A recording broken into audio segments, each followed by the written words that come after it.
the start of 2025, the United States debt surpassed the $36 trillion mark.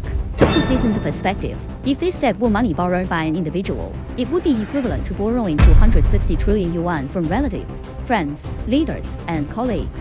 This is a sum of money so vast that no economy or nation in human history has ever accumulated such a scale of debt. More troubling is that the US is struggling to pay even the interest on time. In January 2025, interest payments accounted for 18.7% of the federal government's total revenue. Even the world's richest man, Elon Musk, has said that this expenditure is too high and, if not curbed, will lead to the bankruptcy of the United States. Against this backdrop, the conflict between Trump and Jerome Powell, the chairman of the Federal Reserve, has become increasingly sharp. Trump is demanding that the Fed cut interest rates to ease the debt burden, but Powell insists on the Fed's independence, adjusting interest rates at its own pace. Faced with this stalemate, Trump and his aides seem to have come up with a tough move, deliberately allowing the US economy to experience a recession to force the Fed to cut interest rates.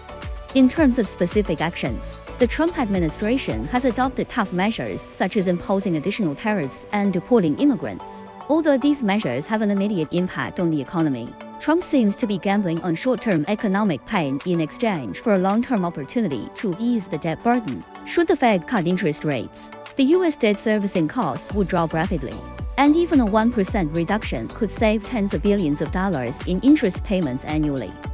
However, the cost of this gamble is enormous. A recession means rising unemployment and business failures, and American society will bear enormous short-term pain. But from the perspective of Trump and others like Musk, a short pain is better than a long one. Using a recession to force interest rate cuts may be a risky move to avoid the US heading toward bankruptcy. From the collapse of the gold standard to the remnants of the Bretton Woods system, debt issues have always been a hidden worry for the US economy. Now, the Trump administration seems to be using an economic recession as a trump card, trying to buy time for the US debt crisis. If this is the White House's bottom card, perhaps the cycle of history is drawing near. Share your thoughts in comments. Like and follow us to stay on track.